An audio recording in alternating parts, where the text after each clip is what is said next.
Adrinov, Anda pernah menyebutkan bahwa IKN itu lompatan peradaban. Dengan adanya prostitusi berarti lompatnya agak melenceng dikit apa? Ya, nggak bisa juga dipelintir begitu ya. Kan tadi saya di awal udah buka ya secara akademik, teknokratik ya, bahwa itu fakta universal ya. Saya udah tunjukin contoh-contoh. Lihat sejarah Batam, sejarah Merak, sejarah apa, itu bisa nilai. Atau baca buku sejarah-sejarah lokalisasi ya. Jadi menurut saya isu itu harus dipindahkan bagaimana cara menanganinya. Tadi Bung Ubed sudah bawa ke situ ya. Dan kebetulan ini Pak Deputi sudah juga ngomong sedikit ya. Kalau saya lebih baik kita fokus bagaimana supaya proyek ini berjalan dengan benar.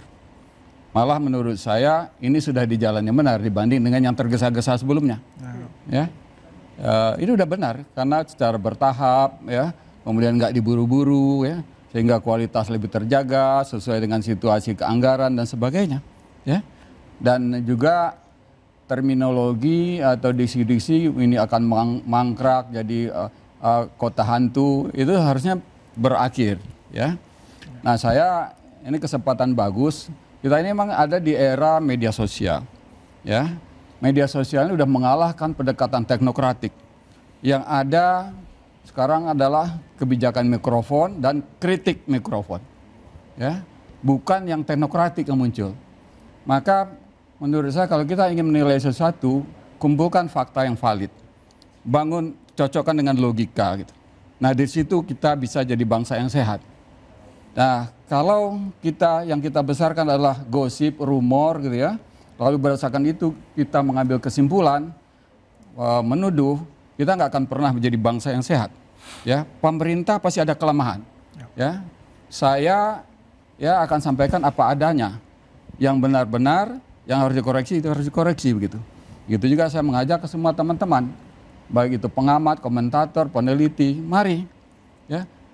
Cari fakta yang valid, cukup, kemudian secara logika bagaimana konsekuensinya, asal-usulnya. Dari situ kita membuat pernyataan-pernyataan dan juga termasuk memberikan masukan, pengawalan terhadap pemerintah. Ya. Entah itu untuk proyek IKN, entah untuk proyek apa lagi nanti. Gitu.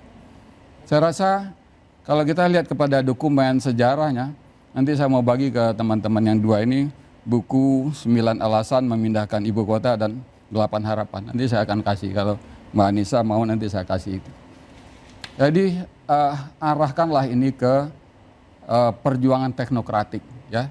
Ini kita krisis dalam pendekatan teknokratik, krisis dalam science-based policy, knowledge-based policy. Begitu kita makin larut dalam pertengkaran yang berdasarkan rumor, tuduhan, dugaan, ini kita akan makin mundur. Baik, Pak Edi, untuk semua kebijakan. Oke, makasih banyak. Jadi tadi saya katakan kalau pejabat, saya salut ya, walaupun sekarang statusnya pengamat kan, karena sudah lagi kalau Bappenas. Tapi kalau pejabat memang biasa, pertama dia harus defense, kemudian dia puji-puji bosnya itu normal. Ini saya ada data-data yang gini, dari setengah menit. Saya ketika jadi pejabat orang pemerintah pun saya sampaikan apa adanya. Iya, saya tahu. Ya, ada, setuju. Oke, makasih. Jadi dari Aliansi Masyarakat Adat Nusantara, kalau dia bilang tidak ada orang terkriminalisasi, terusir segala macam, ini datanya padat sekali nih. Sampai dikriminalisasi ada, misalnya dia terangkan ada 9 orang dikriminalisasi, yaitu di masyarakat adat di Pantai Lango pada 2023. Lalu ada di Kecamatan Pemaluan, Kecamatan Sepaku, diberikan surat untuk keluar dari rumah. Itu heboh banget gitu loh. Kalau Ali Mudi tadi mengatakan tidak ada bla bla bla ya, saya pikir normal aja deh begitu. Lalu tentang bagaimana mangkrak. Gini, saya tidak ingin mengatakan ini penerawangan, tidak. Tapi dengan besarnya anggaran, ditambah Prabowo ini kan presiden yang harus punya prioritas. Bahwa IKN ini adalah warisan pendahulunya ya. Dan dia sudah nyatakan, ya saya lanjutkan, tapi tidak ambisius seperti yang lalu. Istilah beliau tadi tidak buru-buru, bertahap. Kembali dan ternyata janji $1 miliar yang 17-16 triliun itu pun dipangkas jadi 14 triliun, bahkan sempat dikunci, ditutup kan gitu kan.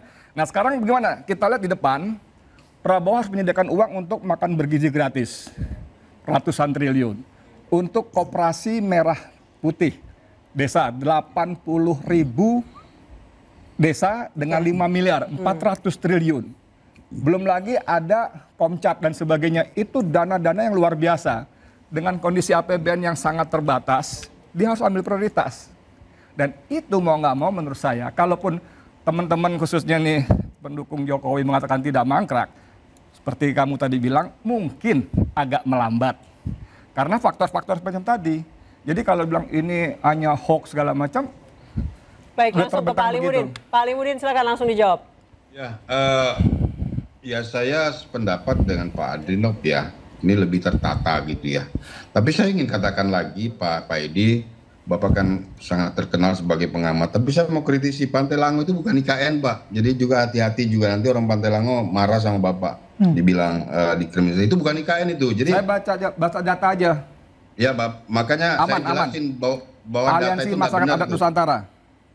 Ya, aliansi kami sering kumpul dengan mereka. Mereka ini memperjuangkan hak masyarakat adat, terutama pengakuan terhadap masyarakat adat, dan saya juga di sini sudah 35-50 tahun Pak Edi. Jadi saya juga orang sini paham betul apa yang dimaksudkan oleh aliansi, dan mari kita sampaikan berita-berita yang benar tentang IKN. Kami juga bukan birokrat-birokrat yang Bapak maksudkan. Kami kalau tidak benar, apalagi di IKN dengan tata kelola yang berbeda, ya kami kalau tidak bagus kita bilang tidak bagus dan harus diperbaiki.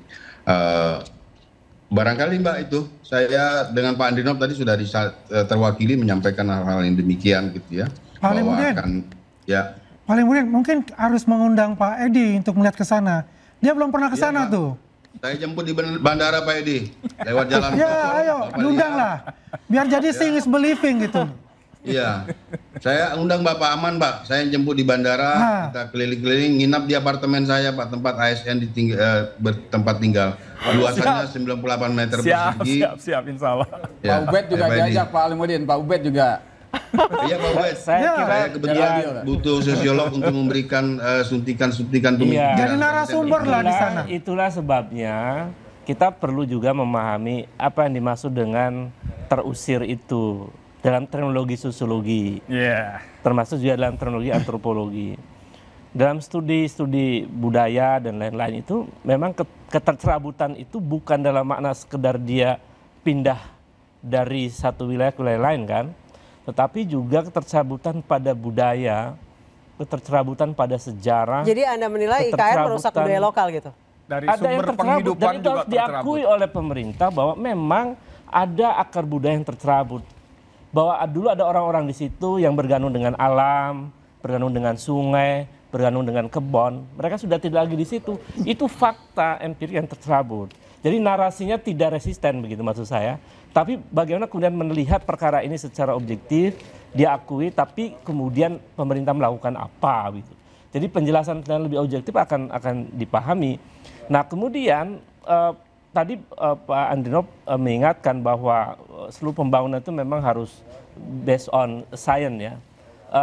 Tapi saya kira juga kita perlu melihat peristiwa terakhir.